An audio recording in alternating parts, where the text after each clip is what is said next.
Welcome to my YouTube channel, Tony Su Vega, your feng shui guru and paranormal expert.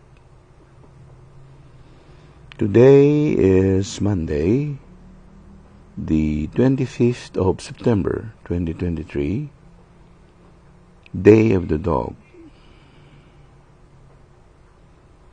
Best colors to use and wear: white, all shades of white. Best things to do and activities on the Day of the Dog. Ang aso ay may elementong yang, male, lalaki, lupa, ken, GN, bundok, the mountain.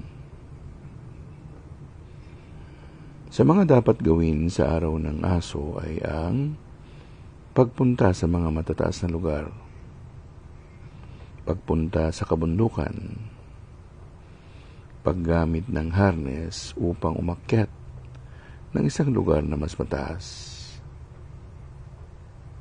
sa kalungsuran. Pwede rin ang pagpunta sa mga condominium o sa mas malayong lugar kagaya ng Amerika, mga skyscrapers na humigit kumulang na pumapalo sa mahigit 100 palapag. Mga ganong activities. Ang iba pang mga gawain o gagawin sa mga araw na ito ay ang pagpunta sa mga lugar na may kinalaman sa elemento ng tandang o ng rooster. Halimbawa, pagpunta sa mall, pagpunta sa palengke, pagpunta sa mga grocery stores o kahit sari-sari store.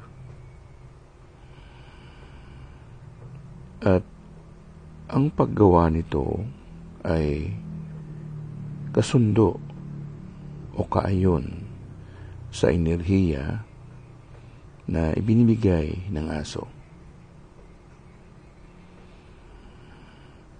Pwede rin ang kung nakatira kayo sa unahan ng Hilagang Luzon, kagaya ng Cagayan, ng Kalinga, Apayao. Ang pagpunta sa mga lugar na kagaya ng Banawe Rice Terraces, ang plantasyon na nasa La Trinidad sa Benguet, ay isa ring magandang pagsunod sa activities na naaayon sa enerhiya ng aso.